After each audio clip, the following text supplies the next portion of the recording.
شروع کرتا ہوں اللہ کے نام سے جو بڑا مہربان اور نہایت رحم کرنے والا ہے۔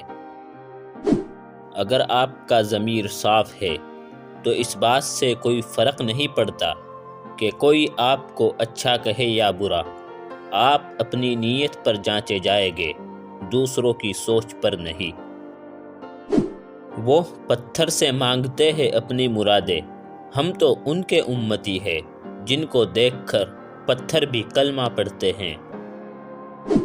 اگر لوگ تم سے متاثر ہو رہے ہو تو اللہ کا شکر ادا کرو جس نے تمہارے گناہوں کو چھپا کر تمہیں لوگوں کے سامنے معزز بنا دیا۔ ہم اس بدنصیب معاشرے کا حصہ ہے جہاں حسن کا معیار گورا رنگ اور عقل کا معیار انگریزی زبان ہے۔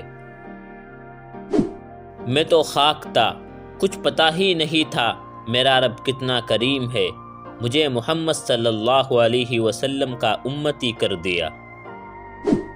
آج تک انسان ایسا کچرا دان نہیں بنا سکا جس میں وہ اپنی نفرتیں، عداوتیں، تعصب اور جہالت کو پھینک سکے۔ شک کی دیمک صدیوں پرانے تعلق کو بھی ہمیشہ کے لیے کھوکھلا کر دیتی ہے۔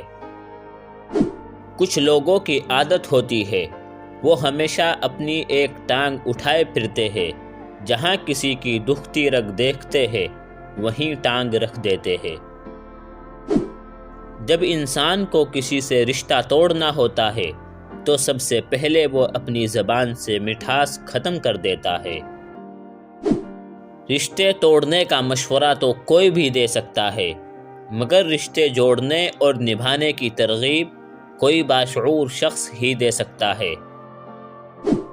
دوستو، اگر آپ کو ویڈیو پسند آئی ہو تو اس کو لائک کریں اور ہمارے چینل کو سبسکرائب ضرور کریں۔